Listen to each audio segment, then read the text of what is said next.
Oh, it's time. Time to get radical. Viewer discretion is advised. Welcome to Radical Comment of the Week for June the 21st through the 27th, 2021. These are the very best comments from that time period. Starting out with the three honorable mentions, we got Bowles EG, Jeff Brister, and Sneaky V. The bronze medal is going to come to us from NBK Silent. Okay, here's how you know Tommy Tallarico's beating around the bush. His whole narrative around this Amico is, it's not for hardcore gamers, it's for casuals and non-gamers. Okay, fine. But that argument immediately goes out the window when you look at where Tommy's marketing this thing. YouTube gaming channels with less than 5,000 subscribers. The only people that watch channels like OEB Pete, Retro Bros, Smash JT is hardcore gamers. So there, Tommy, quit BSing us about this being for non-gamers. If that were true, he would be marketing this on Granny's Facebook group. Grandma is not watching Smash JT, so Tommy just stopped with this already. The only people who even know you or the Amico exist are gamers, and any real gamer knows this thing is a joke. Just release it already, let it fail, and move on. Enough with these reindeer games about chip shortages, firmware updates, and lag. Also, releasing a code in a box is not a physical game. Oh, we're appealing to collectors too, he says. Collectors do not want a code that will expire in 2 years, making it worthless enough already. Yeah, I don't see how something doesn't match up here, because you look at the channels like you said, you know, the OEB Pete, the Retro Bro, and Smash JT, which is, I mean, that's a bigger than 5,000 or under channel. I think it's made. Is he close to 15? I'm not sure. I don't really pay attention to a lot of the numbers, regardless. But on this point, you have a point that it's being marketed to smaller type, the hardcore type channels, versus like the huge channels, the millions of subscriber channels, right? That's where the marketing seems to be pushing to. And I don't see any scenario where grandma, it's not being marketed to grandma. I'm not saying grandma might walk in when someone's playing Farkle or Cornhole and say, oh, that looks interesting, hand me a controller. Ooh. But then I think even grandma would be like, this is shit. Pass me a Switch.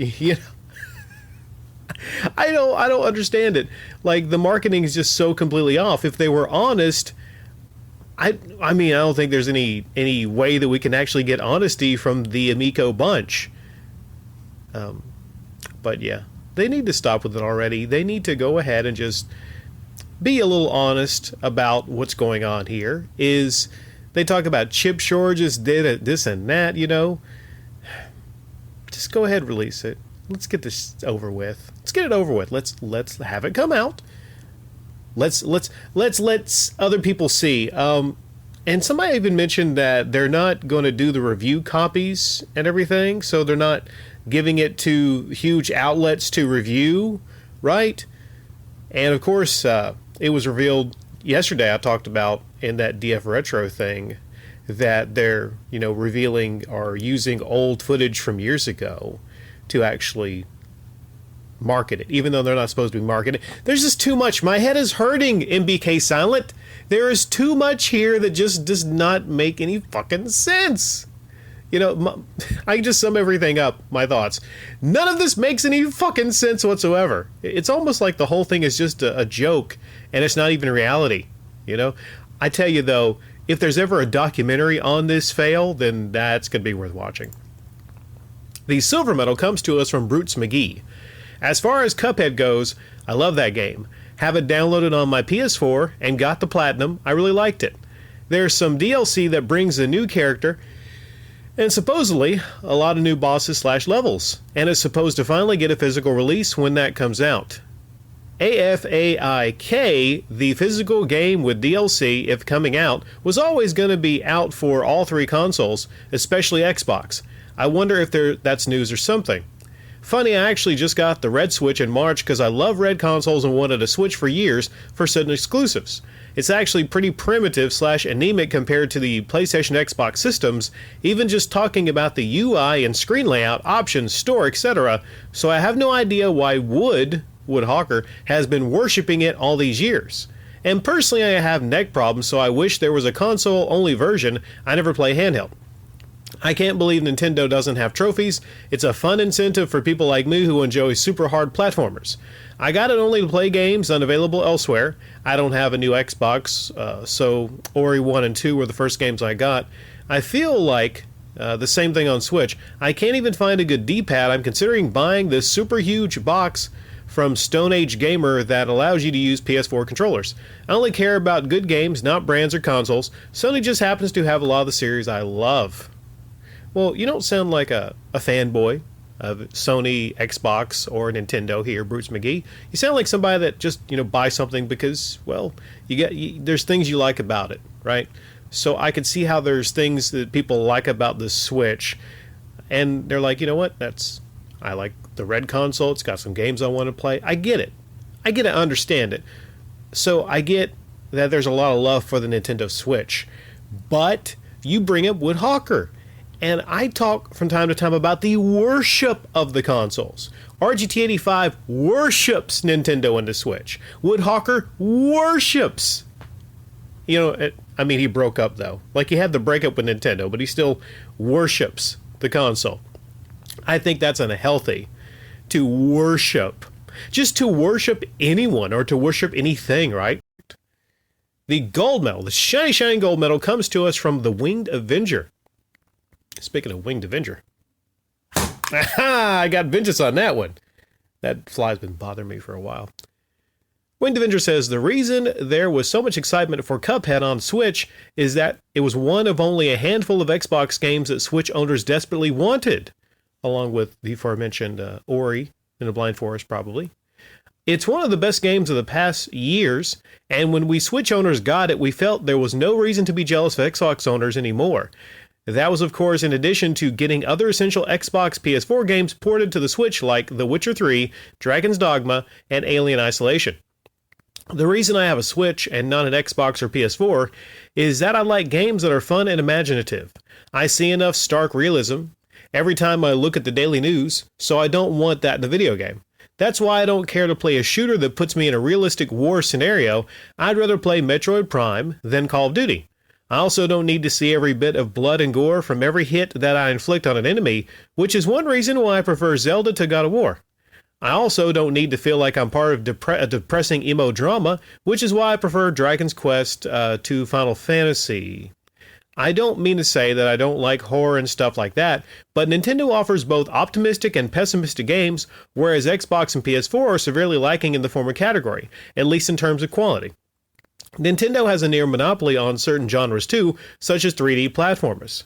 I dare anyone to find one game on Xbox or PlayStation that can compare to Super Mario Odyssey and Super Mario 3D World.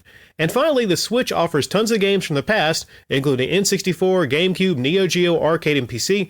It's just the best console, guys. Okay? There's a big, huge discussion we could have on the best console. I'm not really going to get into that a lot. But let's talk about some things you bring up here. You bring up there's a lot of offering of games from the past that the Switch has. Okay, on that point, there are ROMs. There are these systems you can buy for a fraction of the cost of a Switch if all you really want is to play a lot of games from these past. I mean, hell, I have a Sony Ericsson, that Play Go phone and everything like that. It's no longer working. I needed to get it fixed. But I'll go around and I have the entire libraries of SNES, Genesis, playing Donkey Kong Country on it. Right? Okay. So, but all right, I get the point. It's technically offering all these games from the past, giving you a blast of the past. Well, I mean, Xbox has backwards compatibility. But again, you can't really compare the catalog of hits from Xbox to Nintendo. Okay, so fair point on that. Now, the previous person left comments about how the UI was primitive, how there's a lot of things that is just missing. If I were going from an Xbox console to a Switch console. Wind Avenger, I guarantee you, I would probably not, for the most part, like it. I wouldn't think it's the best console. Okay, next point. You talk about The Witcher 3. Okay, good thing you bring up The Witcher 3. I've seen The Witcher 3 on a Switch. I've seen it run on a Switch, and it doesn't run nearly as well as it does on an Xbox or, PlayStation. It does not, right? So you got these ports, these versions, and I don't know how Alien Isolation plays, but you got these versions of games that do not run as well or have a lower resolution on that console. But let's bring up the portable aspect, okay? That's the big thing. It can switch back and forth. Portable or docked, right? Okay. Does that make it the current best console? There's an argument to be made. It's more of a pure console than anything else because of the media, I think. There's a lot of arguments to make on it being the best console. Okay, I get it. I get the argument. I understand it, Wind Avenger. But a counterpoint to that is, what about best gaming experience? I think you would have to be a person that has PC, PlayStation, Xbox, and Switch to be that guy to actually chime in and say, well, here is why, the advantages and disadvantages, here's why this is the best gaming platform. Also, it's all about what you like and your preferences. If you're somebody that likes to game on the go a lot, then the Switch might be for you. But it seems to me like a lot of this stuff is kind of like just gimmicks. When it comes down to it, everyone is different, and I don't think there's any definitive answer on what is the perfect gaming platform, because certain things are going to appeal to certain different people. I think one thing we can all agree on is it's too quick to make a definitive judgment on if the Switch is the best gaming console, because we still got 4 months and I'm trying to hold my composure here. We still got 4 months until the Intellivision Amico drops, baby. Woo! Have an Amico day.